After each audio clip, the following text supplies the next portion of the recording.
ሰላም ጤና ይስጥልኝ የፍሪ ፕሬስ ቻናል ተከታታዮች እንደምን አላችሁ? ዕለታዊ ዜናዎችን ይዘን ቀርበናል። ከዜናዎቹ ጋር መልካም ሞላ አብራችሁ ቆያለሁ። በሁለት ተሽከርካሪ ተጭኖ ከለሚ ወደ ጀማ በመጓዝ ላይ የነበረው የአገዛዙ መከላከያ ሰራዊት በአማራ ፋኖ ብሔራዊ ኃይል ደቡብ አማራ ቀጠና አሳምነው እዝ መመታቱ ታውቋል። በቀጠናው የሚንቀሳቀሰው የአዛይ ዘርዓ ያዕቆብ አንደኛ ኮር ቃኞች በከባድ መሳሪያ በወሰዱት ድንገተኛ ምት በሁለት መኪና ተጭኖ ወደ ጀማ በመንቀሳቀስ ላይ እያለ ጃሎታ በተባለ ቦታ ከነ ተሽከርካሪው ሙሉ ለሙሉ ከጥቅም ውጭ መደረጉ ተገልጿል። ተጋድሎ አሁንም የቀጠለ ሲሆን ተጨማሪ መረጃዎችን ይዘን እንመለሳለን። የንጉስ ሚካኤል አሊ ኮር በዘመቻ ኮማንዶ ደምሰው ከተማው ከፍተኛ ድል ማስመዝገቡ ተገለጸ። የአማራ ፋኖ ብሔራዊ ኃይል ምስራቅ አማራ ቀጠና ሚኒሊክዝ እያደረገ ያለውን ብርቱ ተጋድሎ አጠናክሮ ቀጥሏል። በምዕራብ ወሎ ግንባር መሃል ሳይንት ወረዳ ከጥቅምት 1 2018 ዓ.ም ጀምሮ እስከ ትናንት እኩለ ቀን ድረስ በተደረገው ትንቅንቅ የንጉስ ሚካኤል አሊ ኮር ሰራዊት የመሃል ሳይንት ወረዳ መቀመጫ የሆነችውን ደንሳ ከተማ ውስጥ መግባቱ ታውቋል። ከኮሩ ሰራዊት መካከል የአማራ ሳይንት መቅደላ ክፍለ ጦር፣ የመብረቅ ክፍለ ጦርና የኢንጂነር ደሳለኝ አሰፋ ክፍለ ጦር ውስጥ የተውጣጡ አሃዶች በሰሩት ኦፕሬሽን እስካሁን በደረሰው መረጃ ከ30 በላይ ያገዛዙ ኃይል ከጥቅም ውጭ መደረጉ ታውቋል። እንዲሁም የአድማ ብተና ሻለቃ መሪና ሻምበል መሪውን ጨምሮ 3 የወረዳ አመራሮች መመታታቸው ተገልጿል። በሚኒሊክ እዝ ምክትል ዘመቻ መሪ ኮሎኔል ፋንታውን መኩዬ በእዙ ምክትል ወታደራዊ አዛዥ ሻለቃ ሀብታም ደምሴና በንጉስ ሚካኤል አሊ ኮር አዛዥ በአርበኛ አብኖ ታደሰ እንዲሁም በእዙ ወታደራዊ አማካሪ በሻለቃ ክንዱ ሰውነት የተመራው ይህ ኦፕሬሽን በአገዛዙ ሰራዊት ላይ ከባድ ጉዳት ማድረሱ ተገልጿል። በከተማዋ ዳር ማለትም በጎራድሽነት በዙሁ በጎጃም በርና በሙያና ቴክኒክ አገዛዙ ያዘጋጃቸው ምሽጎች ሙሉ ለሙሉ መሰበራቸውም ተገልጿል። አገዛዙ ሲጠቀምባቸው የነበሩ ቁሳቁሶችና ሌሎች ንብረቶችም በኮሩ ሰራዊት እጅ ገብተው ወደ ፋኖ የጦር ሰፈር መወሰዳቸውንም ምንጫችን አክሎ ነግሮናል። ሚኒሊክ እዝ በተመሳሳይ ሰዓት ባካሄደው ዘመቻ ድል ማስመዝገቡን ገለጸ። የአማራ ፋኖ ብሔራዊ ኃይል ምስራቅ አማራ ቀጠና ሚኒሊክ እዝ ንጉስ ሚካኤል አሊ ኮር በቀኝ አዝማች ይታገሱ አራጋው ስም የተሰየመ ዘመቻ አካሂዷል። በኮሩ ስር ያሉ ክፍለ ጦሮች ልዩ ዘመቻ በተመሳሳይ ሰዓት ውጊያ በመክፈትም በአገዛዙ ሰራዊት ላይ ከፍተኛ ኪሳራ አድርሰዋል። ከአፋባሃ ሚኒሊክ እዝ ንጉስ ሚካኤል አሊ ኮር ስር ካሉ ከመብረቅ ክፍለ ጦር 1 ሻለቃ፣ ከአማራ ሳይንት መቅደላ ክፍለ ጦር 4 ሻለቃ፣ ከታቦር ተራራ ብርጌድ 1 ሻለቃ፣ ከኢንጂነር ደሳለኝ አሰፋ ክፍለ ጦር 1 ሻለቃ የተውጣጡ የፋኖ ጥምር ኃይሎች በተመሳሳይ ሰዓት በአገዛዙ ሰራዊት ላይ ባካሄዱት ዘመቻ ከፍተኛ ድል ተቀዳጅተዋል። ዘመቻው ዘመቻ ቀኛዝማች ይታገሱ አራጋው በሚል ተሰይሟል። ዘመቻው የታወጀው አርበኛው ይንቀሳቀስበት በነበረው በአማራ ሳይንት ግንባር አካባቢ ነው። ጥቅምት 1 ቀን 2018 ዓ.ም ከቀኑ 9 ሰዓት እስከ ጧቱ 1 ሰዓት ለተከታታይ 15 ሰዓታት ድረስ የተደረገ እልህ አስጨራሽ ተጋድሎ ተፈጽሟል። ከኢንጂነር ደሳለኝ አሰፋ የመጣችው ሻለቃ የአገዛዙ ሰራዊት ከመካነ ሰላም ከተማ ተነስቶ ሽፋን ሊሰጥ ሲል ቀይ ዋሻ ወይም ጓሳ ተብሎ በሚጠራ ቦታ ላይ በተደረገው ተጋድሎ ፋኖ ድል አድርጓል። በተመሳሳይ መልኩ ከታቦር ተራራ ብርጌድ የመጣው 1 ሻለቃ ከአማራ ሳይንት በወርቅ ማውጫ በኩል ገብቶ ሊያገዝ የነበረውን የአገዛዙ ሰራዊት መጥቶታል። የተቀረው ሻለቃ ሙሉ ለሙሉ መሃል ሳይንት ወረዳ ዴንሳ በመግባት ቀድሞ በኮንክሪት የተሰራ ምሽግ ውስጥ የገባውን የአድማ ብተናና የሚሊሻ ኃይል መምታቱ ታውቋል። በዚህ እልህ አስጨራሽ የኮንክሪት ምሽግ ለመስበር በተደረገ ተጋድሎ በርካታ የአገዛዙ ሰራዊት ከፍተኛ ኪሳራ ደርሶባቸዋል። ከፍተኛ ድልም ተገኝቷል። ፋኖ የኮንክሪት ምሽግ ሰበራውን ባካሄደበት ወቅት በፋኖ በኩል 2 ቁስለኛና 1 የተሰዋ መኖሩም ታውቋል። ከ15 በላይ የሚሆኑ የአማራ ተወላጆች በጉምዝ ፖሊሶች መታሰራቸው ተገለጸ። እስካሁን ባለው መረጃ ከ15 በላይ የሚሆኑ የአማራ ተወላጆች በህዝብ መኪና እየተንቀሳቀሱ ያለ መታወቂያቸው ታይቶ ተመርጠው በጉምዝ ፖሊስ መታሰራቸው ተነግሯል። ከኮሶበር ቻግኒ ባለው የመኪና መንገድ እየተንቀሳቀሱ የነበሩ እነዚህ የአማራ ተወላጆች ንጹሃን መሆናቸው ተገልጿል። በአሁኑ ሰዓትም በጉምዝ ፖሊስ ታስረው እንደሚገኙ ምንጫችን ገልጾልናል። በተያያዘ መረጃ ከጃዊ ወደ ፓዊ በሚወስደው የአስፋልት መንገድ የሚገኘው ድልድይ በኤክስካቫተር ፈረሰ። ከጃዊ ወደ ፓዊ በሚወስደው የአስፋልት መንገድ ወደ ባምባጃሃ መገንጠያ ያለው ድልድይ በኤክስካቫተር በማፍረስ የቀጠናው ማህበረሰብ ትራንስፖርት እንዳያገኝ መከልከሉ ተገልጿል። ድልድዩን ያፈረሰው የአገዛዙ መከላከያ ሰራዊት መሆኑን ፋኖ ያዕቆብ ጌታውን ምንጮችን ዋቢ አድርጎ ገልጾልናል።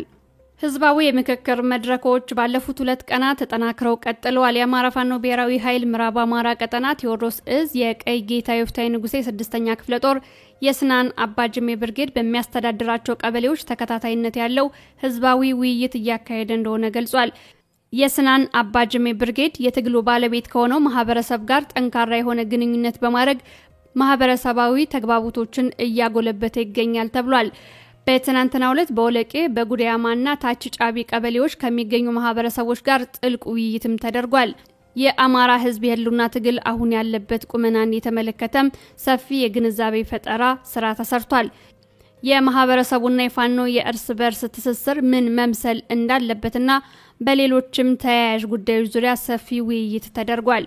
በውይይቱ ማህበረሰቡ እስካሁን እያበረከተ ካለው ሁለንተናዊ ድጋፍ በላቀ ሁኔታ ድጋፉን አጠናክሮ እንደሚቀጥል አስታውቋል።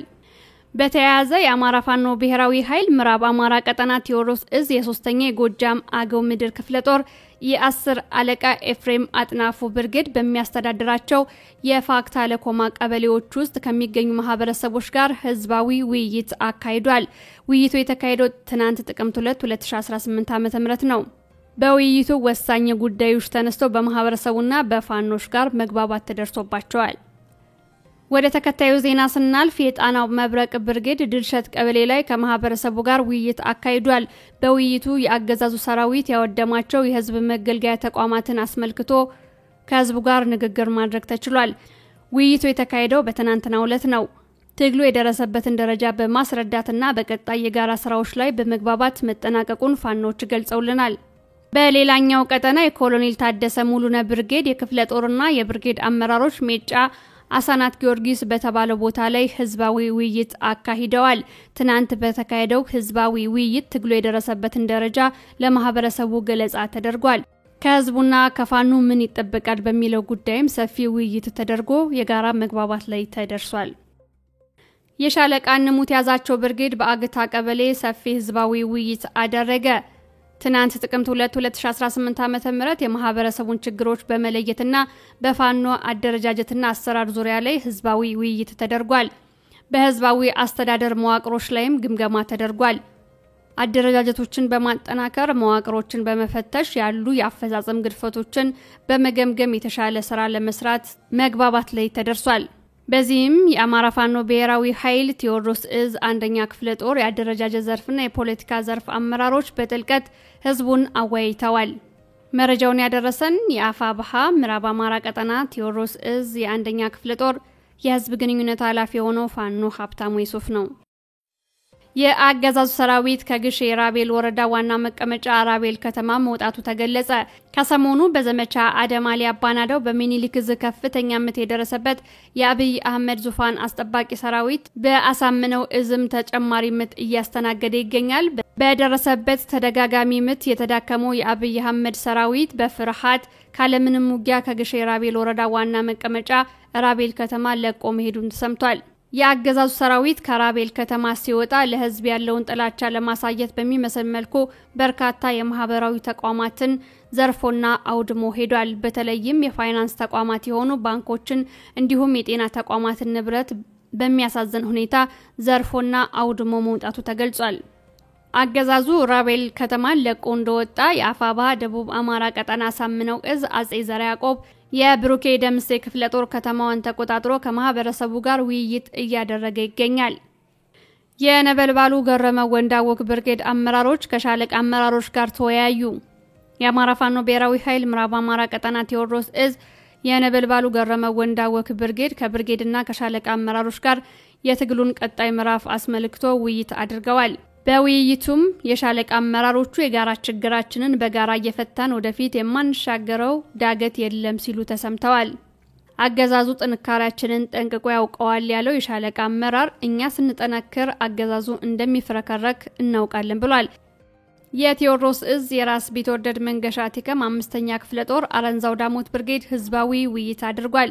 የአረንዛው ዳሞት ብርጌድ የፖለቲካ የጦር የፋይናንስ አመራሮች በተገኙበት በተለያዩ ቀበሌዎች ከሚኖሩ የህብረተሰብ አካላት ጋር ውይይት ተደርጓል።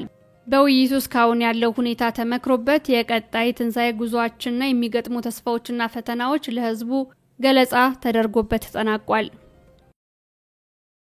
ዕለታዊ ዜናዎቻችን የተከታተላችሁትን ይመስላሉ። ሌሎች መረጃዎቻችን በፍጥነት እንዲደርሷችሁ የዩቲዩብ ቻናላችንን ሼር፣ ላይክ እና ሰብስክራይብ እንድታደርጉ በአክብሮት ጠይቃለሁ። ጤና ይስጥልኝ።